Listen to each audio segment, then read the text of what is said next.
What I've got for you today is a long, drawn-out macro game of StarCraft 2. It's time for a Terran versus Zerg, where we find ourselves on dragon scales. I have no idea what ends up going down in this game. I just know that the replay timer is like 40 minutes. So that's, honestly, when it comes to high-level StarCraft 2, pretty uncommon. So spawning right here in the top right-hand corner of the map, playing with the red Terran SCVs from South Korea, we have Kjur and his opponent. In the opposite corner with the blue Zerg drones, we're looking inside of the main base of Ragnarok. Alrighty, so Kjur facing off against Ragnarok. Both of these players, of course, ridiculously good at StarCraft 2. As of me making this video, according to Ligulek, Kjur is currently the rank 8 in the world overall, and Ragnarok currently the number 13. Ragnarok, of course, recently at IEM Katowice at the StarCraft 2 World Championships, he had that amazing showing, making it to the semi-finals after destroying Zero in that best of 5 series. I mean, destroying with a little asterisk right next to it. He played very well, but I still kind of feel like that last game, it was really Zero's, right? I mean, Zero ended up GGing out. Honestly, like 5 minutes too early. I'm pretty sure it was a complete misread right there by the finisher. But anyways, Ragnarok then moved on to the semi-finals where, well, he played a best of 5 against Maru. Let's not talk about that one because that series wasn't pretty. But anyways, what I'm getting at is that both of these guys are very good. Kjur, by the way, at IEM Katowice, if I'm not mistaken, he got eliminated in the group stage. So he had 4 6-man groups. So that must have been the round of 24. There you go. Math in a YouTube video, doing it live. Alright, anyways, we've got ourselves a Reaper opener right here into a command center on the low ground. This is, of course, the gold standard for Terran players in this particular matchup. There is going to be an SCV across the map as well, so that one will scout out that indeed it is going to be a hatchery first from the Zerg. This is kind of important, because if it's a pool first, sometimes Zerg players, yeah, he's going to send it straight back home. If it's a pool first, sometimes the Zerg players will send those lings all the way in a tricky path towards the other side. You send your Reaper across the map, and when it's about right over here, the Zerglings run in, kill the SCV that's building a command center, you hit a supply block, and it's a disaster. So even though, yeah, this little SCV scout doesn't seem like that big of a deal, even though it went straight back home after scouting the hatchery, it's gonna give the information that it is indeed a hatchery first right here from the Zerg, and therefore that Reaper can go straight across the map, and it can start being a little bit annoying. Ragnarok, interestingly enough, going for 4 Zerglings. Most of the time, the Korean Zergs, they like to go for 6 Zerglings here in the earlier stage of the game, specifically because of this movement right here. The top-level Terran players are very good when it comes to... Okay. They're very good when it comes to controlling those Reapers. So already 2 kills right there on that one bad boy over here. Killing 2 links, definitely a little bit annoying. So the European Zergs, they pretty much all make 4 Zerglings. And the same thing can be said for the Korean ones, but then usually when the Reaper goes by that very first Overlord, they will add on a 3rd group of Zerglings as well. So a little bit of a deviation. But apparently, oh, okay, that explains it. Apparently Ragnarok is doing it all a little bit differently. He mined 100 gas. He pulled the drones out of gas as well, so he's got precisely 100 gas, but then he put down a Roach Warren, which is honestly a little interesting. Okay, he's now gonna, add new drones back into the gas. I would have assumed that he would have started mining here a little bit quicker once again, because, I mean, if you only have 100 gas, you can only make 4 roaches. That's really not going to do you that much good. In the meantime, though, on the other side of the map, we have a quick triple CC opener here from Kjur, but he decides to go blind Banshee, and that's honestly amazing right here for the Terran player. That's exactly what you want to do against this particular opener from there, or this particular opener right here from the Zerg. This is something that Mr. Dark has been very fond of. Okay, well, he sees the Roach Warren right now, too. Honestly, this is a fantastic early game right here for Kjur.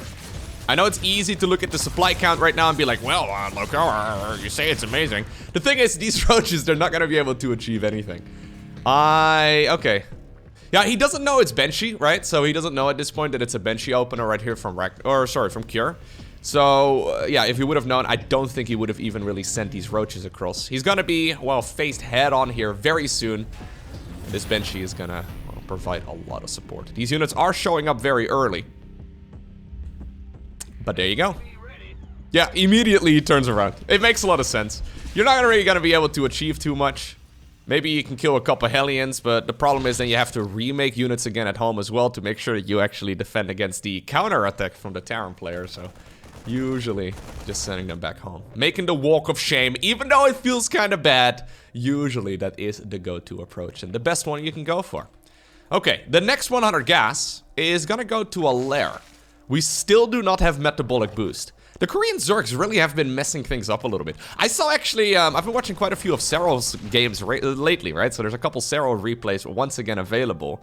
For example, also at Gamers Without Borders, he ended up, yeah, playing a very similar style. I don't think Serral would really be skipping the link speed as quickly, but Serral also, just like Dark, messing around with a whole lot of roach play. Even going from that Roach Ravager army into Ling Bane, that very strange transition that I've brought up in previous videos as well. It feels a little bit funky, but maybe that's what Ragnarok has got in store for us here as well.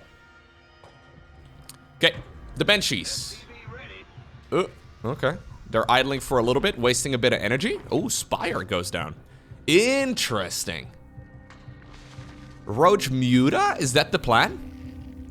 Either that or it's a defensive Spire, but I highly doubt it. Most of the time, over the last 2 years or so, whenever we see a Spire, I mean, obviously Muta Ling Bane, yeah. Okay, that's still an option. So we are gonna go for the Spire into Link Speed and then eventually a Baneling Nest too.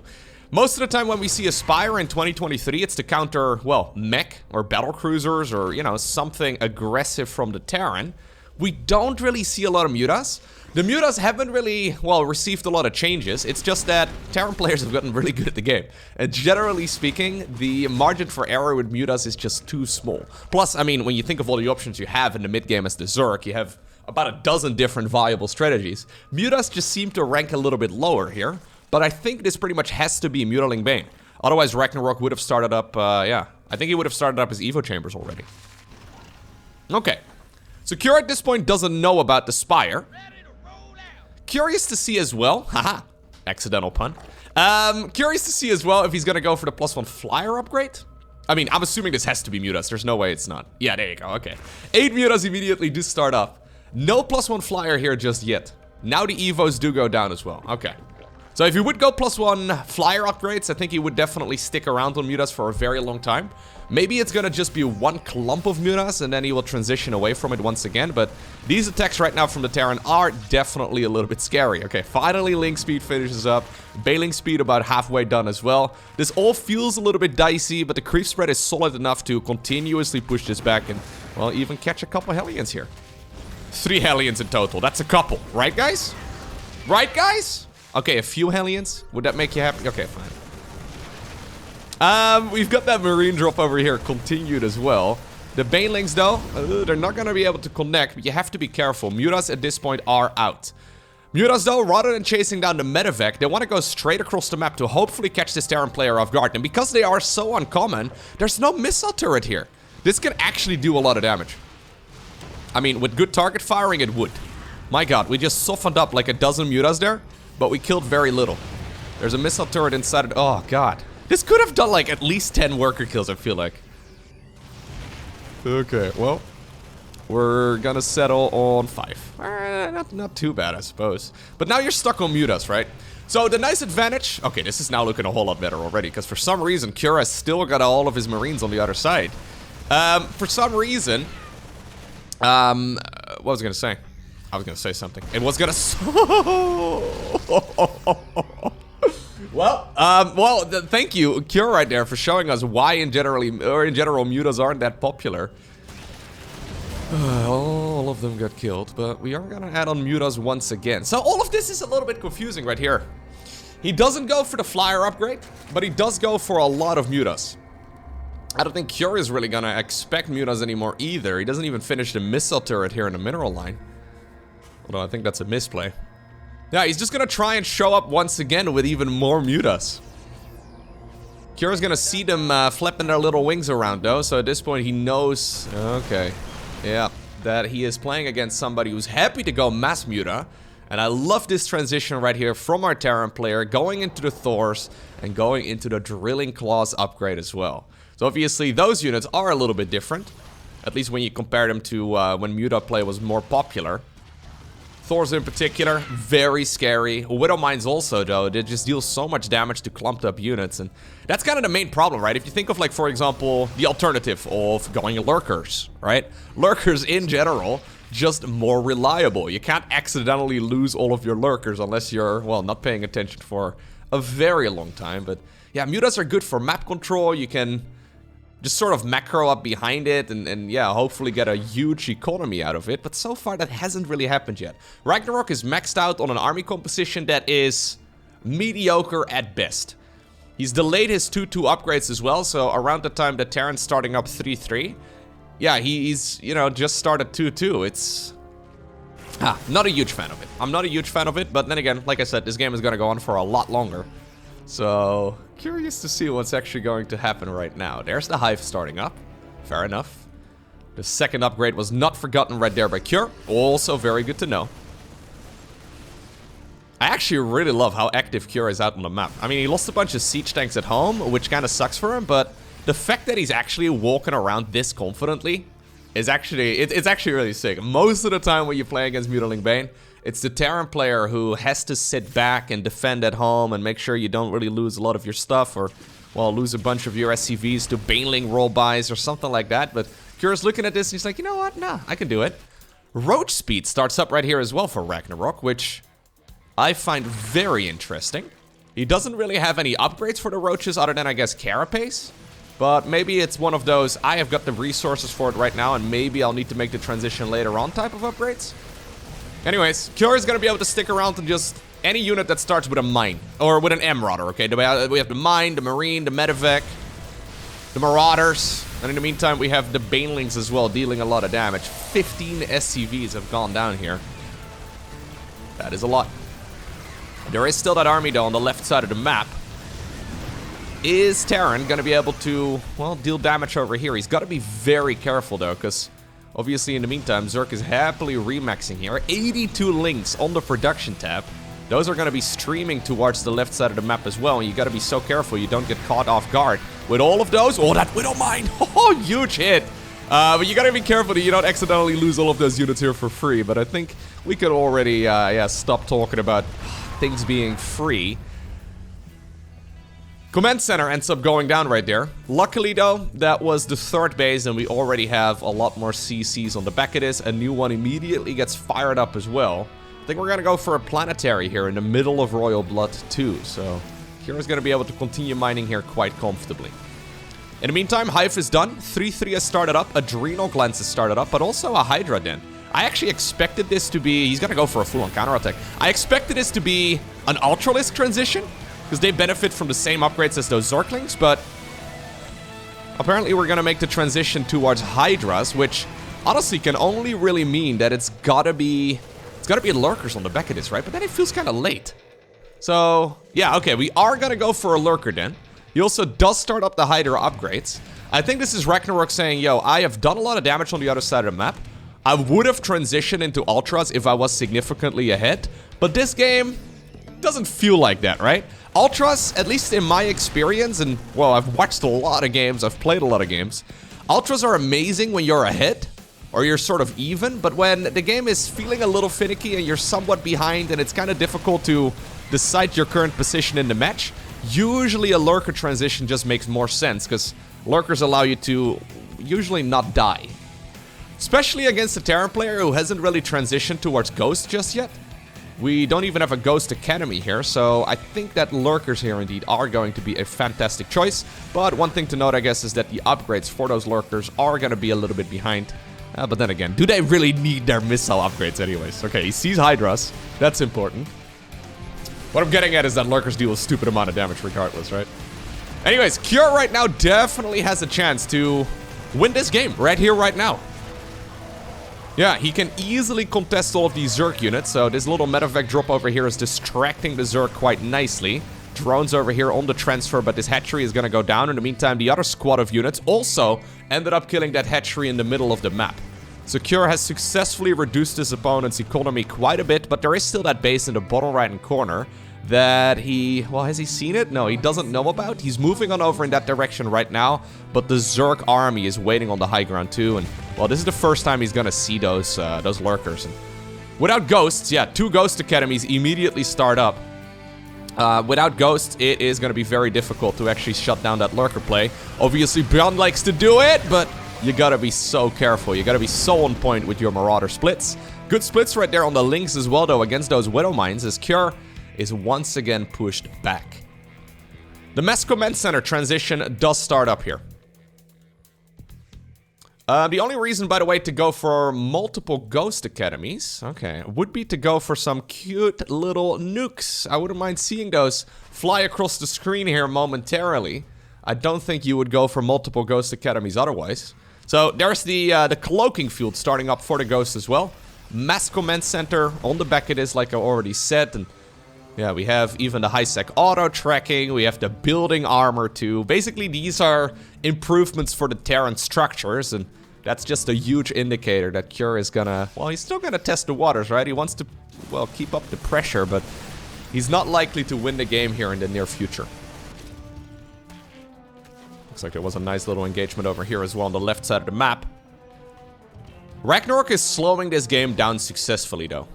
Yeah, this match was starting to slip out of his hands, but having those lurkers is just gonna make it so difficult for the Terran to get a good hit in, right? I mean, you can continuously fight here if you want to, but without Ghosts for support, those lurkers are just gonna absolutely tear your army apart. So, 4 Ghosts do start up. A couple of the Marines apparently have gotten blown up over here too. He's gonna actually split. Okay. Bjorn apparently rubbing off on the other Terran players from Korea. Well, there are more lurkers on the back of this, and when you're not Bjorn, when you're under pressure right here in the meantime in the center of the map, you may end up losing a little bit more than you were hoping for. Okay. Well, suddenly Cure's army supply absolutely plummeted. Luckily for him, he does have a lot of command centers to replace the one he just lost, but that was a very, very good group of engagements right there for Ragnarok. The next time, though, that Ragnarok is fighting this Terran army, it's gonna be with a whole lot of Ghosts. 6 of them are already out. We saw 4, I think, at once on the production tab earlier, so yeah, Cure is gonna remax on a much more powerful army. Then again, though, yeah, this is gonna allow Ragnarok a little bit of movement around the map. As soon as he's distracting that army right there on the right side of the map, he's moving in with the Lings and Banes on the left. The classic 1-2 punch, that command center ends up going down. Immediately the other command center decides to take its place, but now you've got an orbital command over here, which, yeah, just Zerg. Whoa. Whoa, did you see that? It got pushed. Hold up. I've never seen that before. The little wireframe right there of the command center that was supposed to land got pushed around. I've never noticed that before. Was that a bug in the replay? Look at that. Did you see it? Oh my god. I have never seen that before. I've casted, well, I don't know how many games but I've played this game for 13 years. Never seen that before. I think that was worth backing up in the replay for.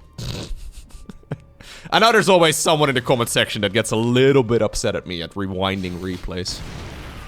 That's okay. That's okay, guy in the comment section.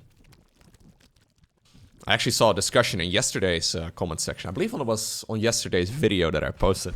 People were discussing what the strongest spellcasters are for each of the StarCraft races, right? Like, does Zerg have the strongest spellcasters? Is it Terran? Is it Protoss? Guys, I think it's very obvious. I just want to weigh in here, okay? Because there was a little bit of disagreement. Zerg, by far, has the best spellcasters in StarCraft 2, and it's not even close.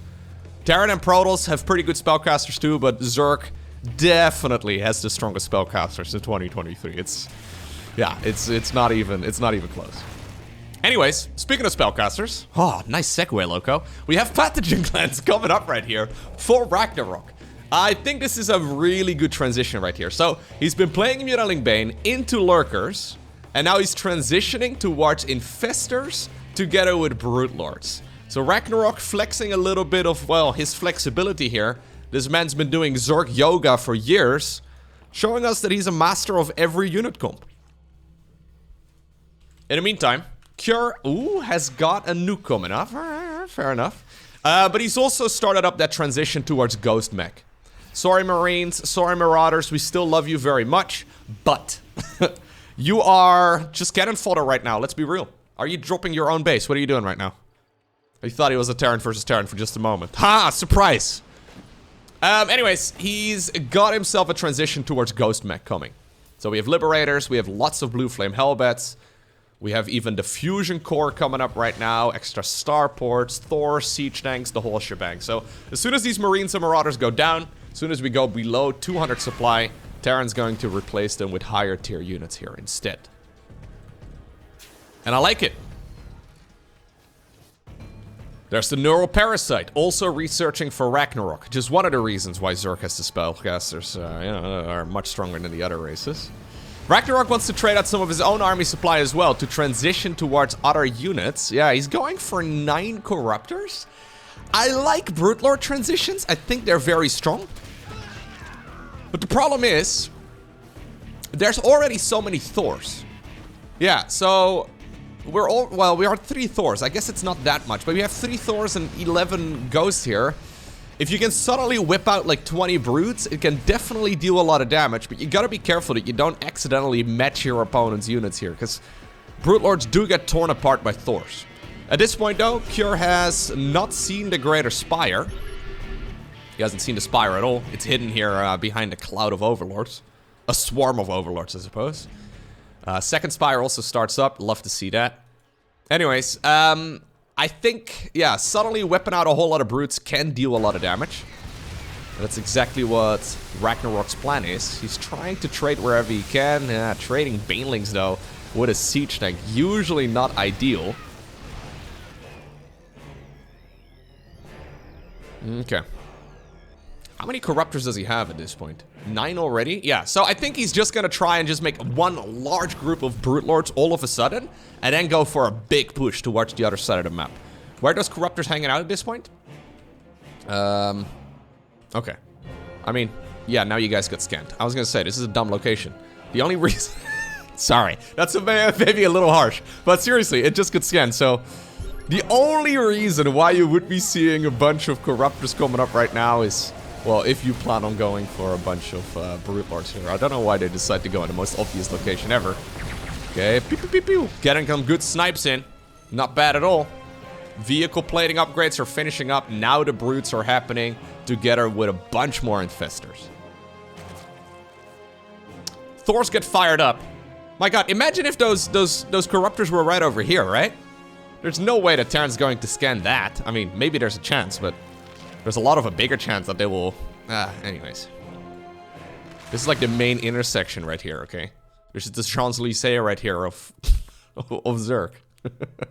That's the only thing I think of when I think of big intersections, okay? I had to drive on that roundabout in Paris at some point. And for those of you unfamiliar, this is like a 7-lane roundabout around the Arc de Triomphe. And it doesn't have any lines or indicators or anything. And I managed to get stuck in the middle of that roundabout.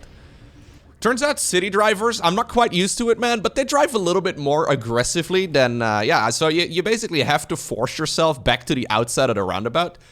But it wasn't pretty. Not my favorite intersection. Let me just leave it at that.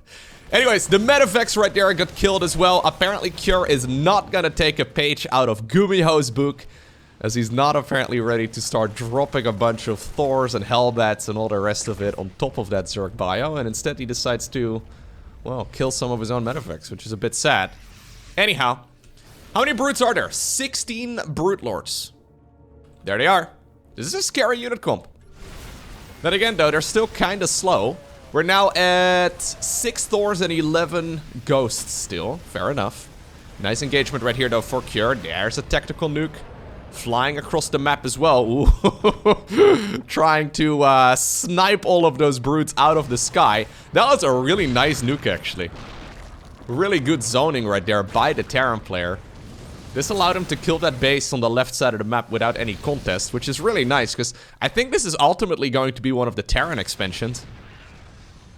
Both players trying to go for those bases that are on the outskirts of the map. Little Medivac drop over here trying to be annoying, but now the Brutes are here. And Brutes with some decent upgrades. Yeah, they have 1-1 right now. They certainly pack a punch. Another nuke coming right up.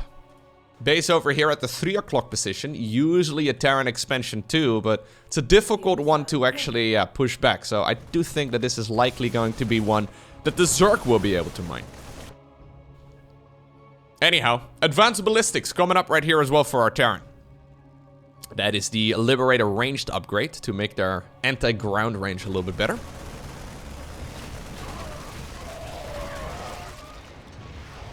Tactical nuke flying across the map once again. This time around, maybe not as beautiful as the first one, because this one makes a little bit less sense, but I guess we're just trying to, well, make sure that the Zerg player knows who's boss here. Don't run your Zerglings into the nuke. Okay. Ooh. That ghost almost got killed by his friend, the siege tank, right over there. Poor guy. Yeah, I don't think this expansion's going to happen, Rack. I want to believe as badly as you do, but there's a huge Terran army right next to you. Blue Flame Hellbats right over here as well on the right side of the map, roasting a couple of those drones. This is the point in the game, though, where the drone count really isn't that important anymore, although we do have Ragnarok starting up a couple new ones. You gotta be careful you don't have too many drones at this point in the game either. Because at some point, all of these mineral fields will start running out, but I guess 60 workers or so should be sufficient for the time being. Okay. So, let's have a look at the resources lost so far. Zerg has lost about 16,000-ish resources more than the Terran. That is tremendous. That just shows you the efficiency right there of this Terran army. So, what Cure is trying to do, right? Cure is trying to force a split map scenario. If he can force a split map scenario and mine the same amount of resources as the Zerg, if he continues trading as efficiently as he has been so far in this game, assuming the entire map mines out, he will come out ahead. It's an ambitious strategy that requires a lot of things to go right, but it definitely seems to be a successful one if you manage to, well, force the game to go the distance. The key, though, is one of those bases over here. So either this one right over here or the 3 o'clock base. If Zerg manages to mine both of those expansions, I've got a feeling that Zerg is going to be able to get back into this game very nicely. And we already talked a little bit about spellcasters. We're now going into Mass Broodlord Infestor Viper. This is a very difficult unit composition to stop by the Terran player. So even though the mid game is not very efficient for the Zerg at all, resources-wise, the late game army is so much more terrifying. Okay. Yeah, Ragnarok's thinking, you know what? I would very much so like to mine both of those expansions if I can, but Kyora's gonna try and take control of the one right there at the 9 o'clock position. He's also actually sniping all of the stuff over here, though, so this is gonna make things very difficult, actually, for Ragnarok. I mean, I say that, Ragnarok is getting full upgrades.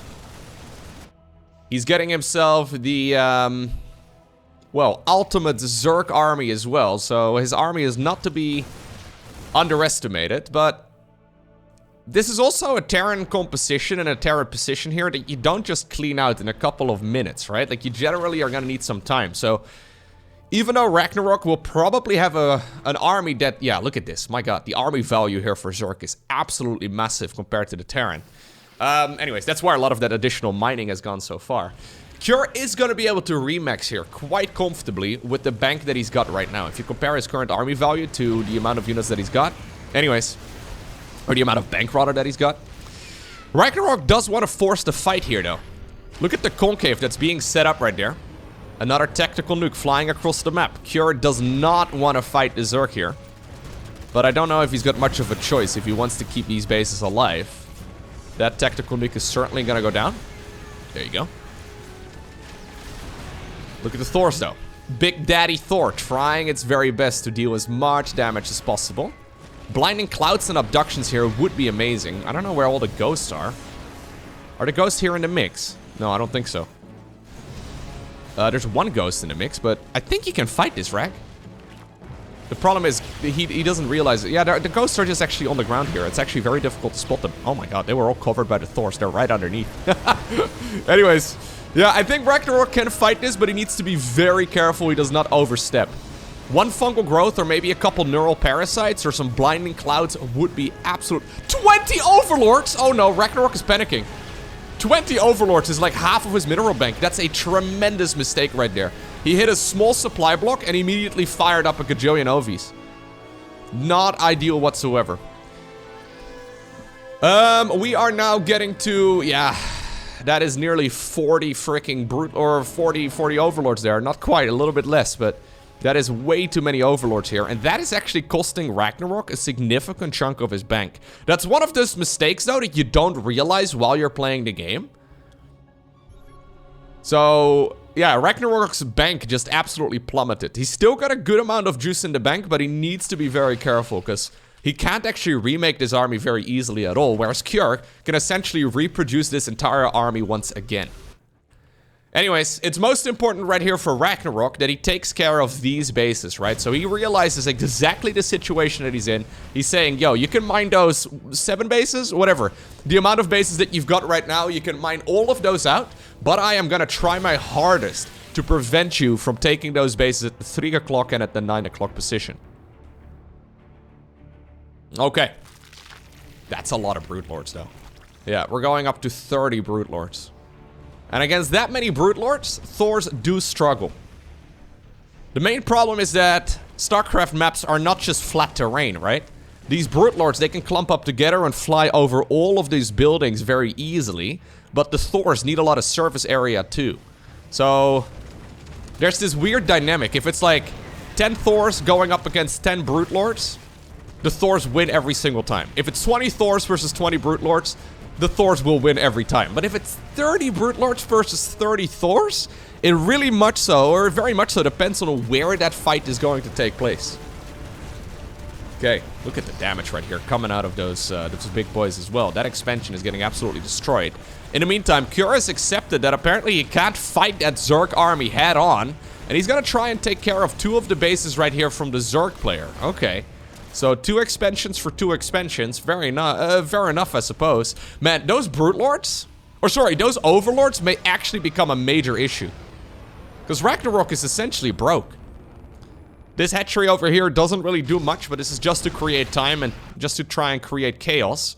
Ragnarok needs to be very careful with his army positioning, because that game that Solar has played a couple times is probably flashing through his mind as well, where Solar ended up getting all of his Brood Lords nuked. Not what you want to have happen, because people will never shut up about the game. Anyways.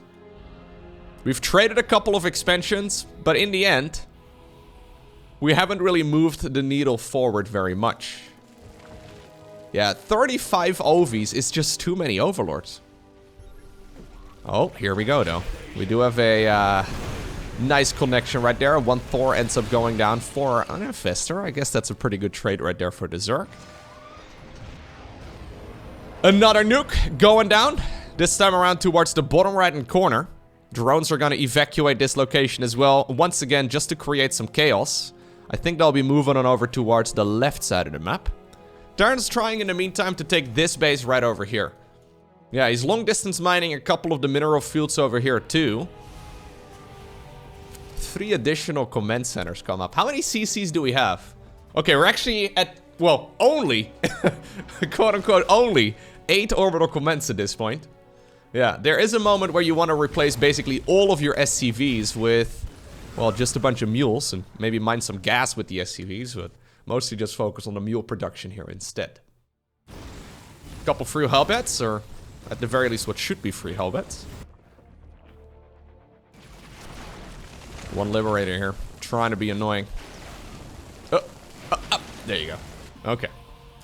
Now, this is certainly leading to a clash. These armies, they've been tiptoeing around each other for a while.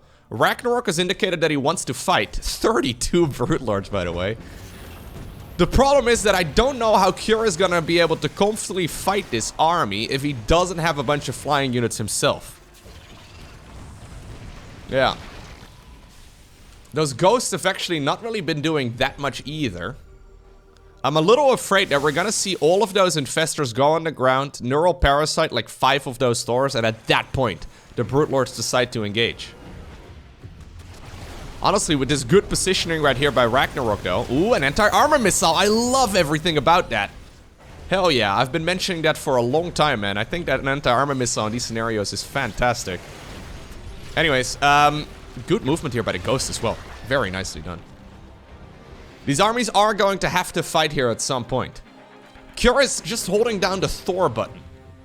Yeah, so he's got a lot of money in the bank, but I do believe that this army here from the Zerg, look at that.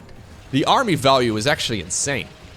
That is more resources than we normally see in a game of StarCraft 2. This is an incredibly powerful army right here from the Zerg. This is one poor engagement away from being a disaster right here for Cure. I think Cure thinks he can face this Zerg army head on, but that is so many Brute Lords clumped up together. He actually doesn't have enough Corruptors to properly one-shot all of this, which is a bit annoying. Okay. Oh, here we go. The Brute Lords, once again, they see a target and they decide to go after it immediately. I think this may very well be the fight you want to take, Ragnarok. Yeah, he just wants to rain those little Brutelings. So, Brute Lords can all hold 2 of those Brutelings at once. So if you disengage, if you disengage occasionally, that is a fantastic option. I really like the Raven here, though.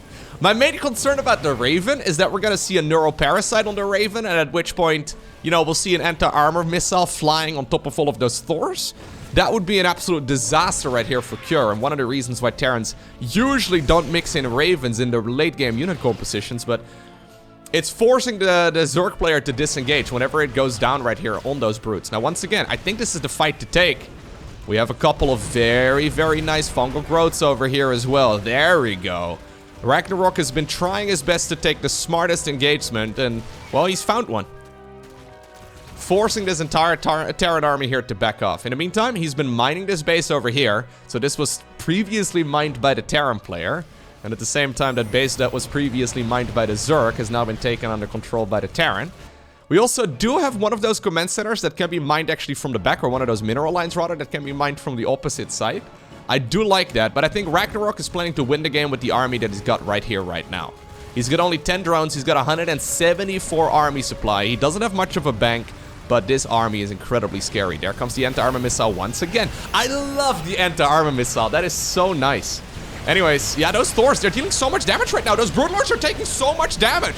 You gotta be careful, though. It might just be that the Brute Lord army is strong enough. Fungal growth is making it difficult right here for these units to retreat. And even though that was a pretty good engagement right there for Cure, he just doesn't have the numbers. He ends up losing to a mass Brute Lord army. That was a phenomenal engagement right there for Ragnarok. I actually thought Cure was right there as well. I think he saw the anti-armor missile, he looked at his Thor count, he saw the ghost, he's like, you know what, I got that. But the Brute Lord count is absolutely tremendous.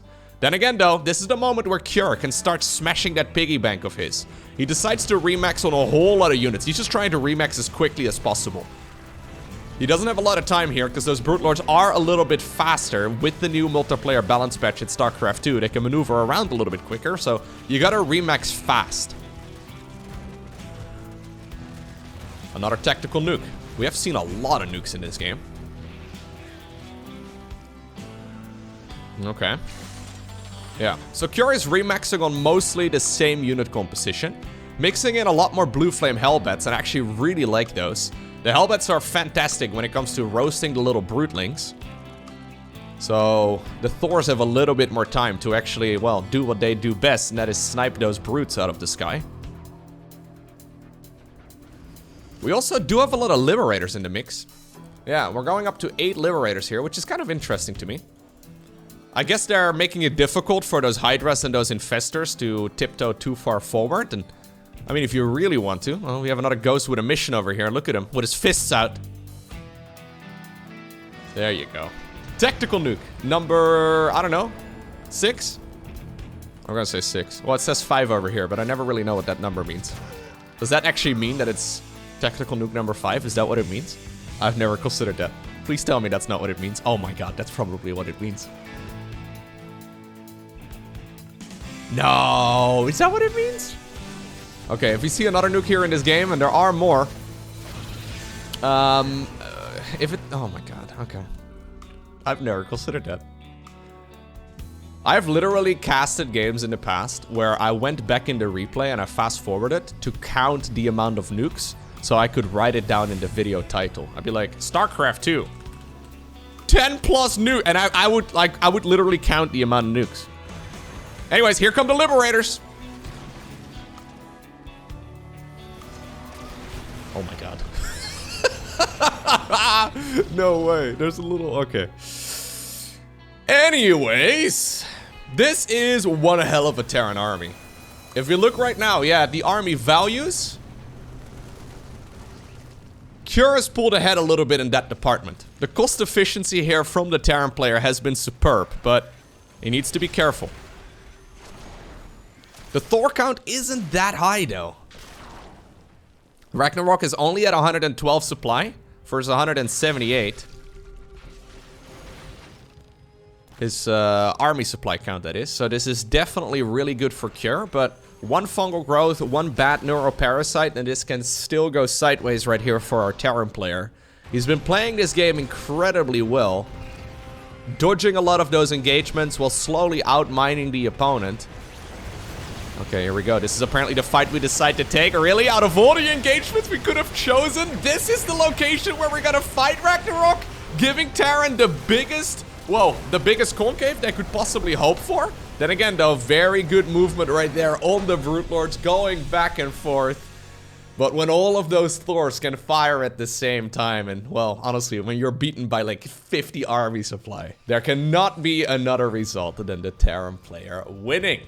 Beautiful game of StarCraft 2. If you enjoyed watching it, please take the 1 second that it takes to hit the like button down below. And if you really enjoyed it, I try to upload new videos pretty much every day. Make sure you subscribe so you get notified as soon as future videos go live.